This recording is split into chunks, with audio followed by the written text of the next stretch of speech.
Hi, this is Tec-9 Collector here with a quick video on some improvements I've done with my Tec-9 to try and enjoy this collector's item. I'm lucky to own one of the pre-ban ones in mint condition. I was able to pick that up at a local gun show with 3 original 30-shot clips with the original manual and case from Intratec. So just some caveats and disclaimer. I do enjoy owning the Tec-9 as a gun with a lot of nostalgia from the era of the 1980s when I was growing up in. Those were turbulent times, and I know there's a lot of history, good and bad, for this gun, but it is what it is and definitely a part of our history. And I feel that over time this Tec-9 will continue to become more valuable as a collector's item.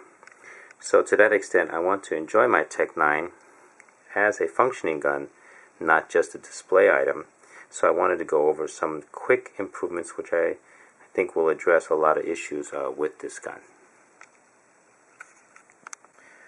First off, there's a couple of good videos on YouTube out there that show you how to disassemble and take down the Tec-9. So thank you to those folks to have posted that. I don't want to redo and cover old ground, but here's a couple of things that I've done for my Tec-9. First of all, you can see I've added a rail in there, and I think that this allows you to put a laser sight on there, which would greatly enhance the aiming and firing of it. I found that to be a pretty good addition and a lot more easier to use with the laser sight on there. The gun comes apart again pretty quickly. Comes right off, and you can see I'll put that receiver on the side there.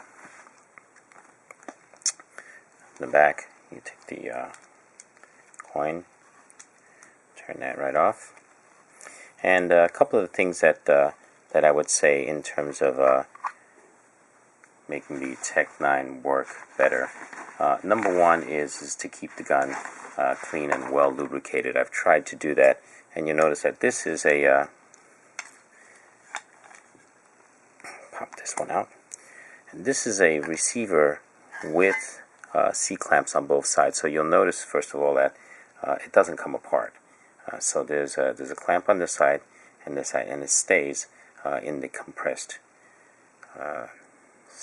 station over here. But number one is to try to keep the gun as well oiled as possible and clean. That's one. Second, I use Federal ammunition, which seems to solve some of the jamming problem. This one is, I think, 115 grain target ammo, and that seems to have done pretty well for me. Next, what I did was I replaced the trigger springs with a stronger one that I bought from Intratec Parts, along with a new firing pin. And I still, of course, keep the older parts for collector's purposes, but these are the original springs and the firing pin. I keep a full set of spare parts from Intratec, and they help me on some of these improvements. What I did was, I'm not sure if you can see it here, but I've cleaned the extractor pin right in here. And that extractor claw, I wanted to make sure that I cleaned underneath that claw so that it's at right angle to the casing, and it grabs that the casing solidly. One of the items is that you get a little dirt underneath there, and that prevents the claw, the extractor, from grabbing onto the casing, causing a misfire. So we want to keep the entire assembly clean, and especially that extractor pin clean. Finally, another little thing that I did was I added a little felt cushion, and you can see that pink in there. I chose pink so that you can see the color in the lower receiver, but what we're trying to do is we're trying to reduce the shock and the recoil. Now, I happen to be lucky enough to have a receiver with the welded on points for the strap, so we don't need a strap adapter in the back over here. So I had a little bit of room to do that, and we'll put that all together. Once we have that all back together again, I hope that I'll have many years of enjoyment with this Tec-9 as a collector's item. I hope that this has been helpful to you.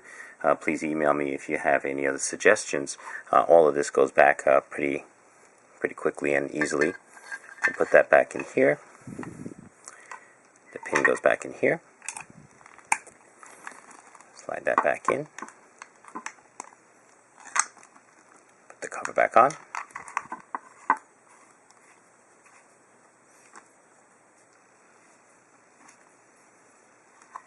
Goes into the receiver with the felt cushion on there. Rock it a little bit. Clicks in. Put the pin back on. And we're ready to go. Thanks everyone for watching.